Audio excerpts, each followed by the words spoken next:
Good morning team. आजचा आपला thought आहे, जिंकायचं असेल तर अपयशाची भीती मनातून काढून टाका. सांगा तर कुठं जिंकायचं असेल तर मनातली भीती माणसाला सातत्य निर्माण करते, बा आपण हे करू शकतो का नाही करू शकत. करायच्या पहिलेच माणसाला भीती होती, बा नाही आपण हे आपल्याकडून होणार नाही, आपण करू शकत नाही. पण तुम्ही प्रयत्न करायच्या अगोदरच हार मानले तर कुठली गोष्ट ही होणार नाही. प्रयत्न केल्याशिवाय कुठलीच गोष्ट म्हणजे सातत्याने होत नाही.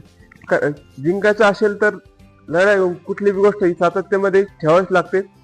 तात्पर्य झालं, समजा मंदिरातला देव बी असला तर छन्नी आणि हातोड्याचे घाव सोसल्याशिवाय देव बनत नाही.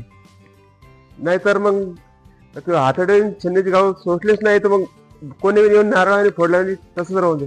म्हणजे सांगा तात्पर्य एवढेच आहे की माणसाने कुठली गोष्ट अपयश असो हे असो ते सोसल्यानंतरच माणसाला कधी कधी यश मिळतं.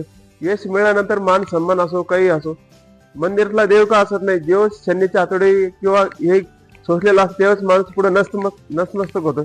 सांगा तात्पर्य हेच आहे की माणसानं कुठली गोष्ट करण्यात पहिले अपयश हे मनातून काढून टाकलं पाहिजे. आपलं होईन का नाही होईल, पण सातत्य नेहमी ठेवलं ना यश हे नक्कीच मिळतं. सांगा तात्पर्य हेच आहे, जिंकायचं असेल तर अपयशाची भीती मनातून काढून टाका. थँक्यू.